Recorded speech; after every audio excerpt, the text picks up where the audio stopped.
जो भी राजनीतिक दल और नेता हैं, अगर उनको लगता है सही में उनके पास प्रमाण है या उनके पास साक्ष्य इस बात का है कि ईवीएम में हेराफेरी हो रही है, तो उन्हें उस बात का सिर्फ प्रेस वार्ता में विरोध नहीं करना चाहिए। उन्हें ये कहना चाहिए, सारे राजनीतिक दल जो विपक्ष में हैं, अगर वो घोषणा कर दें कि भाई जब तक ईवीएम नहीं हटेगा तब तक हम लोग चुनाव नहीं लड़ेंगे, तब तो उसको सीरियसली कोई लेगा।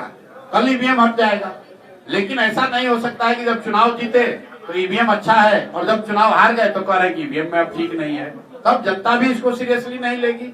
जहां तक मेरा अपना व्यक्तिगत मत है, मैं ऐसा नहीं मानता हूं कि ईवीएम को बड़े पैमाने पर हैक किया जा सकता है, ऐसा मैं नहीं मानता हूं। ईवीएम बदला जा सकता है, पहले जैसे बक्सा बदलता था वैसे आप ईवीएम बदल सकते हैं। वोटर लिस्ट में हेराफेरी हो रही है, वो सही बात है, हेराफेरी हो रही है। चुनाव आयोग भाजपा या केंद्र की सरकार की मदद करता है, तो हम लोग आज से नहीं 4 बरस 5 बरस पहले से कह रहे हैं।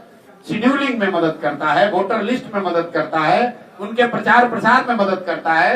एक शब्द आप बोल दीजिएगा, आप पर आचार संहिता लागू हो जाएगा, मोदी जी अमित शाह कुछ भी बोलकर चले जाए, उन पर कोई कार्रवाई नहीं होगी। तो मदद करने के लिए और कई तरीके हैं। ईवीएम हैक होना मुझे नहीं लगता है कि पूरे देश में ये संभव है। 10 लाख बूथ है और हर बूथ पर कम से कम 5 से 7 लोग हैं, उसमें पक्ष विपक्ष हर तरह के लोग हैं।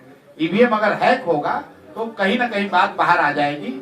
एक जो बात लोग चिंता की जरूर कहते हैं कि ऐसा कैसे होता है कि जब भी माल फंक्शन का कोई रिपोर्ट आता है ईवीएम का, तो उसमें से कमल का ही बटन क्यों दबता हुआ दिखता है। आप इसमें कंस्ट्रक्टिव सुझाव चाहते हैं तो इलेक्शन कमीशन जो गलती कर रहा है कि जिस दिन वोट होता है उसमें फॉर्म 17, 18, 19 को उनको जारी करना चाहिए 24 घंटे के अंदर, वो नहीं कर रहे हैं। जब वोटिंग हो जाती है, ईवीएम सील होते समय एक फॉर्म बनता है, फॉर्म 20 जो है वो काउंटिंग के बाद बनता है, 19 वोटिंग के बाद बनता है।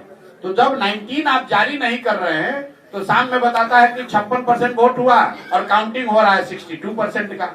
वो विषय है कि अगर फॉर्म 19 आप जारी कर देंगे, बता देंगे कि भाई वोट पोल कितना हुआ, काउंटिंग उतनी ही होनी चाहिए। नियम ये है, कानून में लिखा ये है कि फॉर्म 19 पहले से जो पोलिंग एजेंट है उसको मिलता है ईवीएम खुलने से पहले, और ईवीएम में उतना ही वोट काउंट होना चाहिए जितना फॉर्म 19 में लिखा है। लेकिन पिछले कई वर्षों से इलेक्शन कमीशन फॉर्म 19 को अपलोड ही नहीं कर रहा है, वो चिंता का विषय है।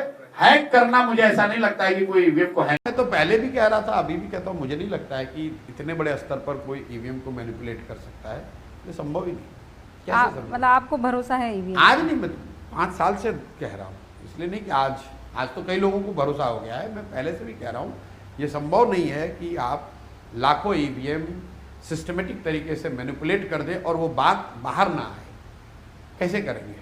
कुछ ना कुछ लोगों को तो पता चल जाएगी। यहाँ 2 से ज़्यादा कोई भी बात अगर 2 व्यक्ति से ज़्यादा कोई जान जाए तो वो बात छुपने वाली नहीं है, कहीं ना कहीं कोई बता ही देगा।